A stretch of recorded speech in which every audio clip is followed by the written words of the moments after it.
Congressman Zaldico. My personal knowledge regarding Congressman Zaldico are set out as follows. Congressman Zaldico one time called me to say that he met Engineer Alcantara and wanted to confirm, maayos bang kausap si Engineer Alcantara? To which I replied, maayos po. Engineer Alcantara then told me that Kong Zaldico was asking for a 25% commission, and out of that amount, 2% was to be shared equally between Engineer Alcantara and myself. In his exact words, "Boss, hati na tayo sa 2%. Furthermore, Engineer Alcantara would tell me every time that he made deliveries of cash to Congressman Zaldico in compliance with his commitment to Congressman Zaldico.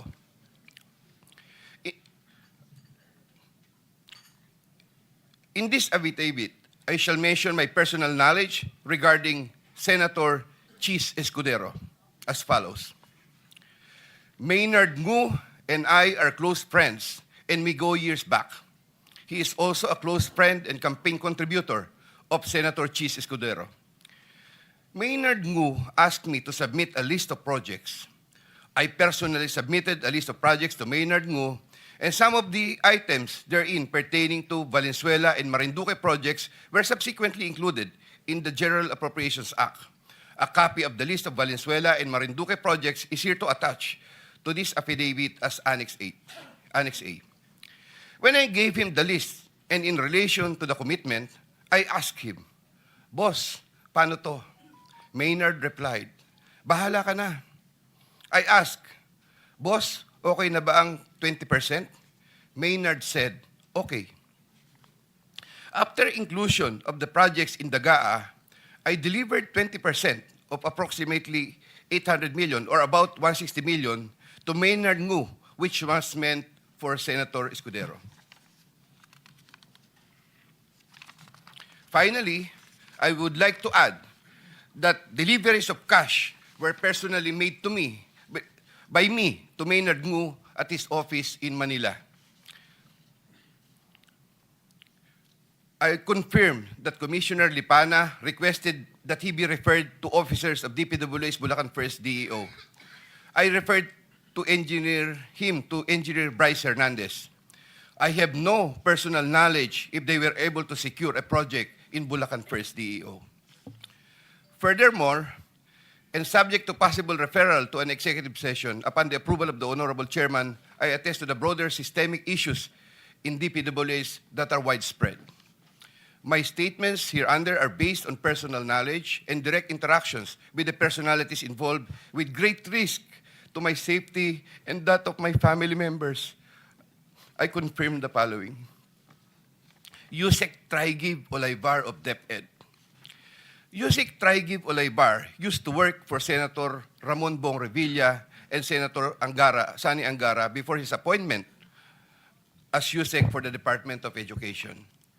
Sometime 2010, I met for the first time Usec 𝐂𝐍𝐍, who was then working in the office of Senator Bong Revilla.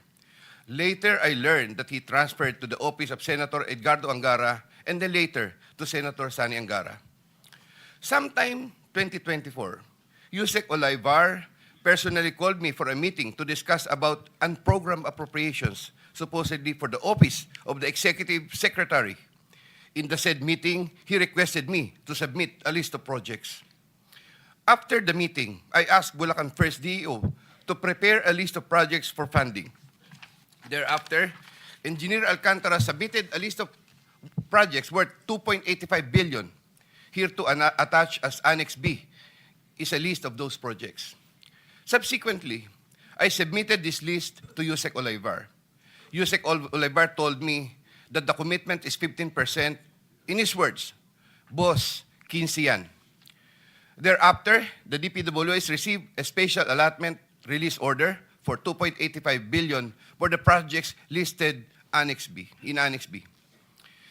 Engineer Alcantara, from time to time, would collect and deliver the agreed 15% commitment to me, which I delivered or caused to be delivered to Usec 𝐂𝐍𝐍 in Magallanes, Makati, and other places.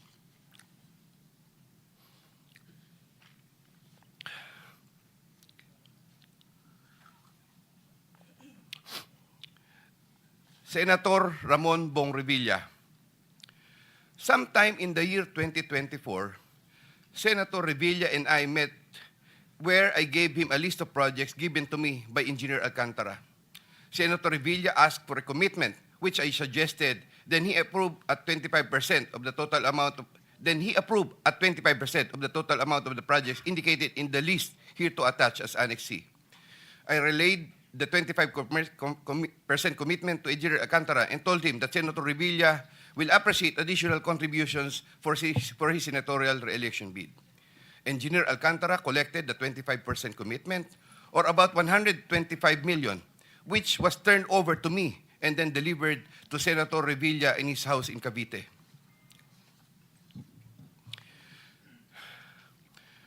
Senator Nancy Binay.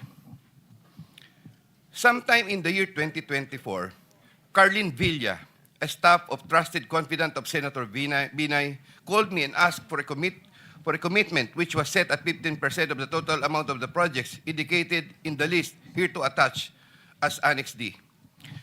I relayed the 15% commitment to Engineer Alcantara. Engineer Alcantara collected 15% commitment, or about 37 million, which was turned over to me and which I then delivered to Senator Binay at a house in Quezon City. Given the complexities of the transactions and personalities involved, I humbly reserve the right to submit a supplementary affidavit if warranted in the premises. I attest to the truth of the foregoing statements based on my personal knowledge and authentic records. In witness or hope, I will be affixing my signature this day of September 2025 here. Mr. Chair. Yeah. Kindly sign your affidavit in the presence of everybody.